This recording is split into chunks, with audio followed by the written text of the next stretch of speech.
Rassie, over this past weekend, 54 tries were scored in this competition, 385, 4 points. Initially you said you're not chasing log points, you're not chasing bonus points. Are you looking at it differently now, if you see how tight those games were and how high scoring they were? Yeah, well, not because the other teams are high scoring. I did see the guys on, none of them were kicking for touch, and I'm not sure if it was log points that they were chasing or was it the momentum in the games. Interesting thing, I think there was more maul tries scored in this opening round than altogether in the Six Nations, if I have my stats correct. So I want to give World Rugby credit there. I thought all games was excellent with opening up that there's a contest with the guy in the air after a contestable kick. It's a nice competition there.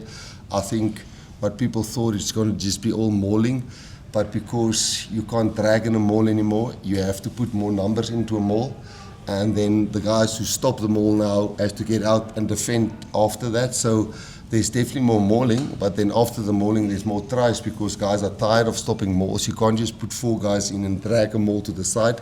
I think, you know, the scrum feet which World Rugby has introduced is getting a rewards where there's a good contest there and loose forwards must stay bound to make sure their props doesn't get scrummed back.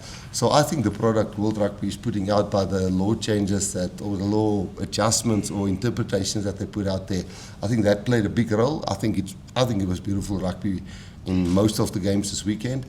I do think it's all of a sudden when you see a table after a first round in June, July, it's weird to see that, and then all of a sudden you go and see, okay, now net 2 points suddenly all of a sudden counts. That was in our mindset when we ran onto the field, but when you then have the 4 tries, you can also relax a little bit and play a territory game because you've got your 4 log points. It's not like Super Rugby or UFC or other games where it's 3 tries and more. It's 4 tries and you got a bonus point. So. But still, when you go into a test match, you just want to win the test match because if you disrespect that, you'll probably lose it and then you might get a losing bonus point or maybe 4 tries. So a win is still the thing that counts the most. Rassie, you're surprised by Scotland beating the Springboks in Argentina on Saturday, and how much did that play a role in your team selection for Saturday's test? No, Scotland, that didn't play a role at all. If we played the first match,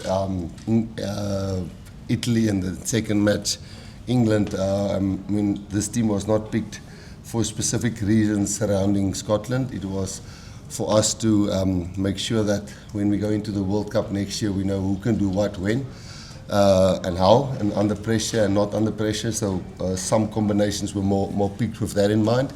Then Argentina, us, New Zealand, and Australia is probably in the same boat. And I think that's what happened to Argentina. Scotland played really well, I thought. They're obviously a good team. They beat England in the Six Nations. So if you just go on those results, then probably this match will be tougher than last weekend if you want to compare it like that. But we didn't do that, and I thought you could see Argentina. Very few of their teams play in, or their players play in Argentina. They play in France and in England and in other countries and Japan and so on. And it's very tough in your first game. They didn't even have a warm-up game. They fly off, and the coach was a week before that in Port Elizabeth with the Barbarians. So that they would have had 3 training sessions, 5, 10 training sessions together before they played against Italy. Scotland, and Scotland would have had a whole Six Nations. So the Southern Hemisphere teams normally take a game or two to get some good rhythm and cohesion. Embrose, maybe you could just talk us through the emotions. I think this will be your first Springbok game in about 8 years. Maybe just how you're feeling and just what you'd say is going on. Yeah, no, I think there's always nerves before a test match.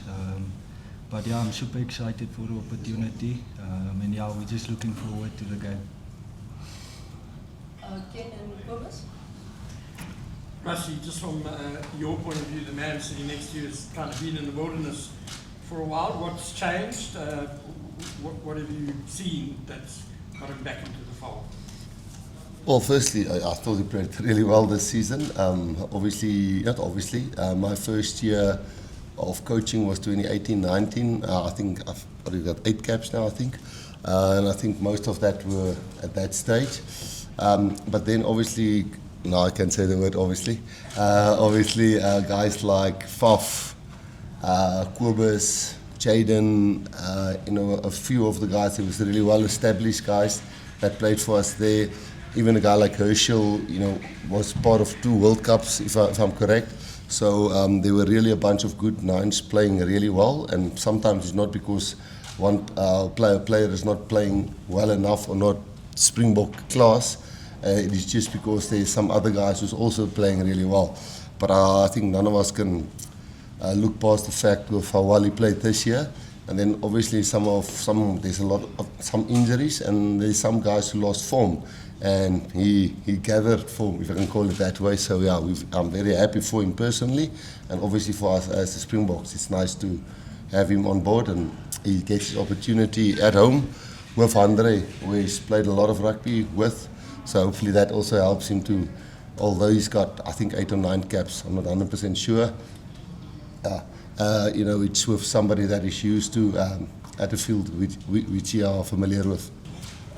Rassie, obviously, you look at the team, there's a lot of changes, but I guess you're counting on the continuity from the Bulls, especially in the pack and at 9 and 10?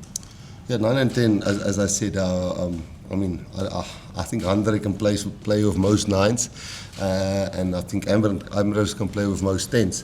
But it is definitely beneficial when the 2 of them went through to a final together. They played against Glasgow. Glasgow beat them well, I think, the first time around, and then obviously they got the better of them later and vice versa. And yes, glad for them. The pack, not necessarily we looked at Bulls combinations. It was actually just seeing who's fit first of all, and then who we'd like to see perform well. I think it's the first time. I think our average caps, I quickly try to estimate there.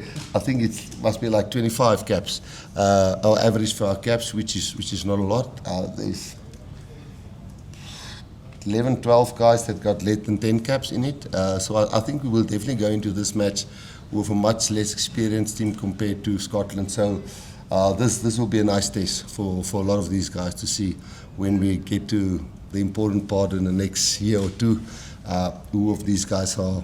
And we think most of them, we won't have them here if we don't think they can do the job for us. Rassie, just on Peter Stepp moving back to 7 and Paul de Villiers getting a second game in a row, just your thoughts on those selections as well, and just overall, given the marker that the team on Saturday put down, what you expect overall in performance from these guys? Yeah, it would have been great to give Cameron also another run. I thought he also did. He had a steady performance. Obviously, Sia is still not available here. We know Peter's best position is 7th flank. So it is nice to have him on 7 and to have giving Ivan a chance at 8. Sorry? No, I was just saying, just with the market. Yeah, no, the other guys played well. I mean, the score game was close at halftime. And they got 2 yellow cards at the end. When we got the yellow card, they came closer to us, and then when they got the 2 yellow cards at the end, we moved away from them. So I think one must calculate that also. That it was easier for us when they were 14 and 13 men, and it was easier for them when we were 14. But no, certainly I thought for the togetherness of the team really showed. Because that's normally, I know I'm repeating myself, but that's normally how. When we get to greatest rivalry or rugby championship, we are really in sync already, and we've played a lot together. But it's really tough to all of a sudden in 7 months just play a game. That game is in the past now, and I think these guys this weekend will maybe have to find their feet really quickly in the game to, like the other team did, a quick start, a fast start, not necessarily a scoreboard start, but the intensity start, and hopefully they can do the same.